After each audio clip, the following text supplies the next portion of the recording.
tirsdag eftermiddag i børnehuset Løvbakken. I dag har Anja Lyngsø mulighed for at hente sine børn indtil kl. 18. Børnehuset Løvbakken er nemlig en af de institutioner, der lige nu tilbyder udvidet åbningstider. Men fra 1. august er det slut. Jamen det bliver da svært. Det bliver da hektisk med de nye åbningstider. Kommunen har nemlig besluttet, at alle daginstitutioner i Aalborg skal harmoniseres. Det betyder, at åbningstider for alle institutioner skal være ens. Dermed må institutioner ikke længere tilbyde udvidede åbningstider. Det er leder Tine Salomonsen ikke tilfreds med. For mig er det ikke logisk, at man skal harmonisere så voldsomt, at alt skal være næsten ens. Altså jeg synes godt, der kunne være forskel, at der kunne være nogle institutioner, der havde bibeholdt den 51 timer, og så havde nogen, der havde flere timer. Jeg forstår det ikke. Hos Aalborg Kommune mener de dog ikke, at det er op til institutionerne at vurdere, hvorvidt harmonisering er en god idé. Vi er fløjtende ligeglade med, hvad institutionerne de siger her, om de er træt af det, eller hvad de er. Fordi det er ikke dem, der afgør det her. Der har fokus været på det tilbud, vi giver forældrene. Harmonisering i daginstitutionernes åbningstider betyder, at alle dagtilbud i Aalborg fra 1. august 2017 skal have åbent 51,5 timer om ugen. For nogle institutioner betyder det, at åbningstiden skal øges med en halv time. Men for langt de fleste, herunder børnehuset Løvbakken, skal åbningstiden reduceres. Jeg synes, det rammer nogle folk, som er det uheldigt, synes jeg. Aalborg Kommune har selv foretaget en stikprøve, hvor de har påvist, at behovet for udvidede åbningstider ikke er stort. Men kan det nu passe? Vi vil nu foretage vores egen undersøgelse i Region Nordjylland. Vi vil finde ud af, hvor mange børn, der gør brug af udvidede åbningstider. Først er det dog nødvendigt at finde ud af, hvor mange kommuner, der er tale om. Kortet her viser, hvilke kommuner, der tilbyder udvidede åbningstider. I undersøgelsen har vi defineret udvidede åbningstider som før kl. 6:30 om morgenen og efter kl. 5 om aftenen. Her vises det, hvor mange institutioner i hver enkelt kommune, der tilbyder udvidede åbningstider.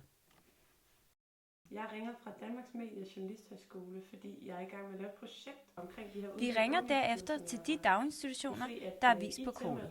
Her spørger vi hver enkelt institution om, hvor mange forældre, der normalt gør brug af dette.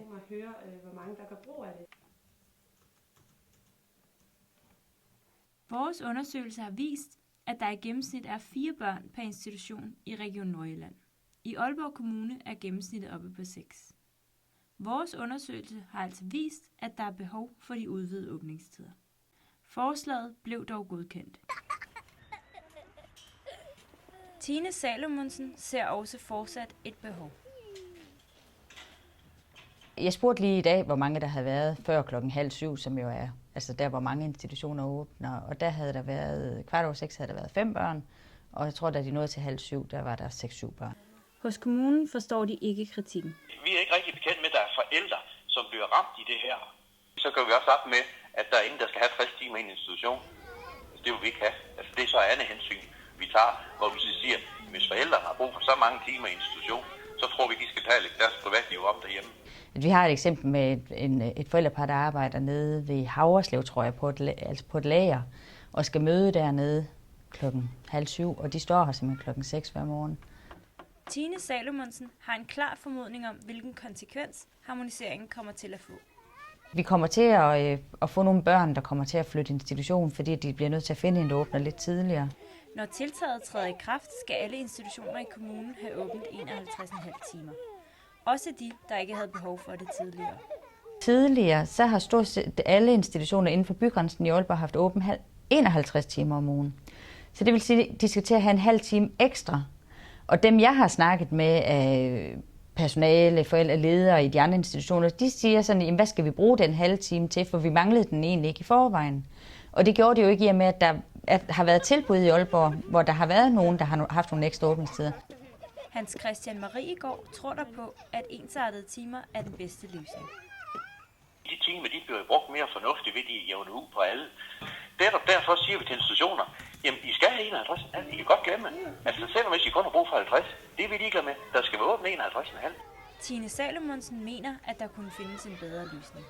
Så vil jeg jo synes, der var mere logik i, at man så lagde den halve time, som skal tilføres de andre institutioner, men samlede den, og så stadigvæk havde måske en nord for fjorden og en syd for fjorden, som havde en længere åbningstid. Altså rent økonomisk, så ville det give det samme, men jeg synes bare, at du laver det mere fleksibelt som kommune i forhold til forældrenes behov for pasning til deres børn. Forældre Anja Lyngsø forstår heller ikke, hvorfor den nye ordning skal være så firkantet. Hvad kunne alternativet være?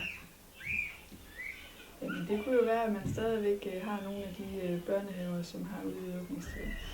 Det synes jeg, man skulle have, helt sikkert.